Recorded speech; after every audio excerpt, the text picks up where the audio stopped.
আমরা ভেবেছিলাম ভারত থেকে গরু আসবে না, বিপদের মধ্যে পড়বো, কিন্তু অন্য বছর আছে এই বছর গরু কিনছেন, দাম কিছুটা কম না বেশি? কথা কন না গা? ছোট গরুর যদিও চাইতে বেশি, কিন্তু বড় গরু কেনার লোকই নাই।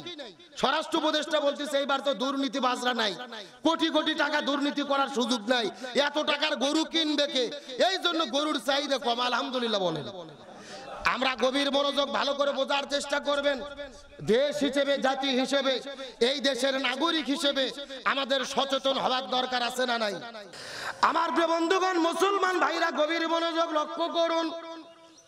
হযরত ইব্রাহিম আলাইহিস সালাম আমাদের জাতির পিতা, তার দুইজন স্ত্রী ছিলেন। দুইজন স্ত্রীর গর্ভের ভেতরে আল্লাহ রাব্বুল আলামিন দুইটা পুত্র সন্তান দুনিয়ার মধ্যে প্রেরণ করেছেন।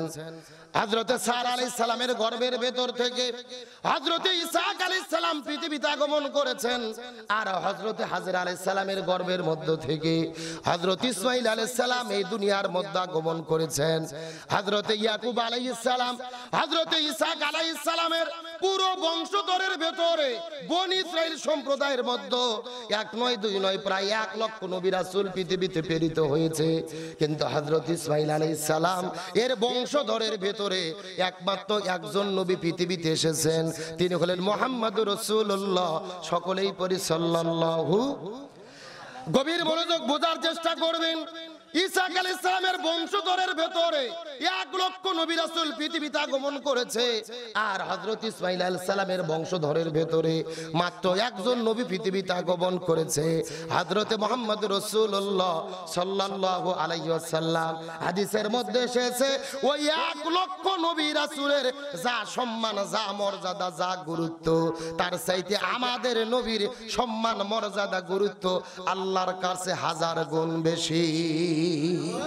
আর জোরে বলেন না সুবহানাল্লাহ। গভীর মনোযোগ লক্ষ্য করে বোঝার চেষ্টা করবেন।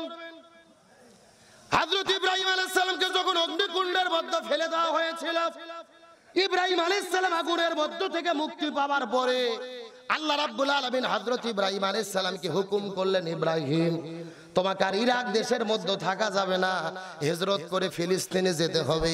কোন দেশে যেতে হবে? হযরত ইব্রাহিম আলাইহিস সালাম ওই যে ইরাক দেশের মধ্য থেকে ফিলিস্তিনে যাওয়ার জন্য রওনা করলেন, কিন্তু পথের মধ্যে এমন একটা দেশের মধ্যে চলে গেছে, রাস্তাতে হেঁটে হেঁটে যাওয়ার সময় দেখে ওই গ্রাম এলাকার মহল্লার হাজার হাজার যুবক ছেলে পেলে বর সেজে, বরের সাজ গ্রহণ করে রাজপ্রাসাদের দিকে দৌড়ানো শুরু করেছে। ইব্রাহিম আলাইহিস সালাম ডাক দিয়ে বলে, তোমরা কারা? তোমাদের পরিচয় জানতে চাই। যুবকগুলো ডাক দিয়ে বলে, আমরা হলাম সবাই বর, আমরা হলাম সবাই জামাই, বিবাহের জন্য দৌড়াই। ইব্রাহিম নবী ডাক দিয়ে বলে, ব্যাপার কি? এতগুলো বরের কেমনে বিবাহ হবে জানতে চাই। তখন ছেলে পেলে ডাক দিয়ে বলে, এই ইব্রাহিম, রাজকন্যা ঘোষণা করেছে, রাজার পক্ষ থেকে ঘোষণা করা হয়েছে, তামাম রাজ্যের মধ্য থেকে যতগুলো যুবকেরা বর সেজে রাজ দরবারে চলে যাবে, এই লক্ষ লক্ষ হাজার হাজার বরের ভেতরে রাজার কন্যা যাকে পছন্দ করবে তাকেই বর হিসেবে গ্রহণ করবে। সুতরাং আমরা বর সেজে রাজার প্রাসাদে চলে যাচ্ছি। ইব্রাহিম নবী মনে মনে চিন্তা করলেন, আমারও তো যাবার জন্য মনে চাই, যদি লাইগা। কথা কি বোঝেন নাই? কপালে যদি। হযরত ইব্রাহিম আলাইহিস সালাম তো যদিও যাবে, কিন্তু হুকুম নিতে হবে কার? আরো জোরে বলেন। আল্লাহর কাছে ফরিয়াদ করে বলেন, আল্লাহ আমিও যাবার চাই রাজপ্রাসাদের ভেতরে, আপনার অনুমতি কি আছে কিনা জানতে চাই। আল্লাহ ডাক দিয়ে বলে, ইব্রাহিম, রাজপ্রাসাদে তুমি শুধু যাবে না, আমি ওখানে পাঠানোর জন্যই এই এলাকায় তোমাকে এনেছি। তুমি যে শুধু যাবা তা না, ওখানে যাবার জন্যই তোমাকে আমি এলাকায় এনেছি। সুবহানাল্লাহ বলেন।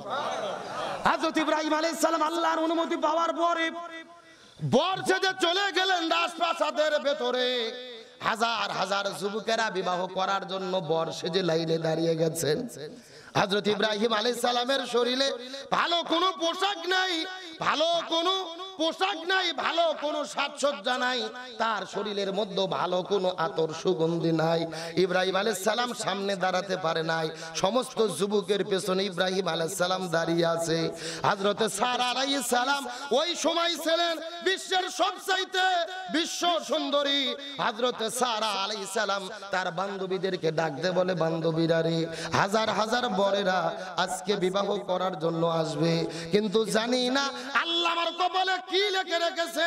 আমি স্বপ্নের ভেতরে যেই যুবকটাকে স্বপ্নের মধ্যে দেখতে পারি, ওই যুবকটাকে আজকে রাজপ্রাসাদে পাবো কি পাবো না, এই চিন্তা করে করে ওই রাজপ্রাসাদের ভেতরে হাজার হাজার যুবক যখন বিয়ে করার জন্য লাইন ধরে দাঁড়িয়ে গেছে, হযরত হাজের আলাইহিস সালাম মঞ্চে আসার পরে হাজারো যুবকের দিকে তাকায়া কাউকে পছন্দ হয় নাই। সর্বপেছনে ইব্রাহিম নবীকে দেখার পরে লক্ষ্য করে তাকে তার চেহারার মধ্য থেকে জান্নাতি নূরগুলো চমকায় চমকায় বের হতেছে। হযরত হাজের আলাইহিস সালাম দৌড়ায়া দৌড়ায়া ইব্রাহিমের কাছে যাওয়ার পরে হাতের মধ্যে হাত রেখে ডাকতে বলে, আনতা ইব্রাহিম, তুমি কি আল্লাহর পয়গম্বর ইব্রাহিম, যাকে নমরুদ অগ্নিকুণ্ডের মধ্যে ফেলে দিয়েছিল, অগ্নিকুণ্ড যাকে পুরোতে পারে নাই, 40 দিন পর্যন্ত আনন্দ গেয়ে আল্লাহকে সিজদা দিয়ে নমরুদের অগ্নিকুণ্ডের মধ্যে তুমি ছিলে, তোমার শরীর আল্লাহ তাআলা জান্নাতের পোশাক পরিয়ে দিয়েছিল, তুমি কি সেই যুবক ইব্রাহিম আলাইহিস সালাম? ইব্রাহিম নবী ডাক দিয়ে বলে, হ্যাঁ। সঙ্গে সঙ্গে সারা আলহামদুলিল্লাহ বলার পরে তিনি যেই বিয়ের মালাটা হাতের মধ্যে নিয়েছিলেন হযরত ইব্রাহিম আলাইহিস সালামের গলার মধ্যে যখন পরে দেওয়া শুরু করলেন, ইব্রাহিম নবী ডাক দিয়ে বলে, না, বিয়ে আমার সঙ্গে বসতে চাইলেই হবে না, আমি কিন্তু ঘর জামাই থাকতে পারবো। কথা কি বোঝেন নাই? যারা যারা বিয়ে করতে আসছে এরা তো রাজার জামাই হচ্ছে, ঘর জামাই থাকলে কোনো সমস্যা। কিন্তু ইব্রাহিম আলাইহিস সালাম বলেন, আমার একটা শর্ত আছে, আমি বিবাহ করতে পারি, কিন্তু আমি কিন্তু ঘর জামাই থাকতে পারবো না, এখানে থাকার মতো কোনো সুযোগ নাই। আমার আল্লাহ আমাকে হুকুম করেছে ইরাক থেকে ফিলিস্তিনে যেতে হবে, বাইতুল মাকদাস আমাকে প্রতিষ্ঠা করতে হবে, আমাকে মক্কার কাবা ঘর তৈরি করতে হবে, আমার জীবনে বহু কাম বাকি আছে, আমি কিন্তু ঘর জামাই থাকতে পারবো না। সারা ডাক দিয়ে বলে, এই ইব্রাহিম, তুমি যদি আমাকে স্ত্রী হিসেবে গ্রহণ করো, শুধুমাত্র ফিলিস্তিনে নয়, আমি আমার বাবার অনুমতি নিয়ে তোমাকে যদি বিয়ে করি, আমি তোমাকে কথা দিলাম, আমি তোমার সঙ্গে না খেয়ে প্রয়োজনে পুরো পৃথিবীটাও ঘুরতে চাই। লিল্লাহি তাকবীর। এই শর্ত দেওয়ার পর হযরত ইব্রাহিম আলাইহিস সালামের সঙ্গে হযরত সারা আলাইহিস সালামকে বিবাহ করে দেওয়া হলো। ইব্রাহিম আলাইহিস সালাম সারাকে সঙ্গে করে নিয়ে ওখান থেকে বের হয়ে ফিলিস্তিনের দিকে যখন যাওয়ার জন্য রওনা করা শুরু করে দিলেন, কিন্তু যেতে যেতে এমন একটা দেশের মধ্যে তারা চলে গেলেন, যেই দেশের মধ্যে ছিল একটা জালেম বাদশা। জোরে বলেন, কি বাদশা? ওই বাদশার চরিত্রটা তেমন ভালো ছিল না। এলাকার ভেতরে যদি কোনো সুন্দরী মেয়ে চলে আসতো, তাকে জোর করে ধরে তার মনের বাসনা পূর্ণ করত, তার সঙ্গে মিলামিশা করত, তাকে তার উপর অত্যাচার নির্যাতন করত। হযরত ইব্রাহিম আলাইহিস সালাম আর সারাকে ওই জালেম বাদশার সৈনিকগুলো গ্রেফতার করে ফেললেন। রাজপ্রাসাদে নিয়ে যাওয়ার পরে হযরত সারা আলাইহিস সালামকে একটা ঘরের মধ্যে উঠায়া ঘরের দরজা জানালাগুলো বন্ধ করে দিয়ে এই জালেম বাদশা যখন সারার কাছে চলে যেতে চায়, সারার সঙ্গে প্রেম ভালোবাসা মহব্বত করতে চায়, কামনা বাসনা পূর্ণ করতে চায়, আস্তে করে যাওয়ার পরে ওই ঘরের দরজা জানালাগুলো বন্ধ করে দিয়ে সারার কাছে যাওয়ার পরে যখন আস্তে করে সারার হাতের মধ্যে গায়ের মধ্যে হাত ঠেকাবে, আল্লাহর কি খেলা, শরীরে হাত ঠেকানোর আগে আল্লাহ তাআলা তার হাতগুলোকে অবশ করে দিয়েছে, তার হাতগুলোকে লুলো করে দিয়েছে, আর হাতগুলো নাড়াতে পারে না। চিৎকার করে বলা যাবে কি আল্লাহু আকবার? এ জোরে বলেন, এগুলো কার খেলা? আল্লাহ রাব্বুল আলামিন বলেন, ওয়া মাকারু ওয়া মাকারাল্লাহ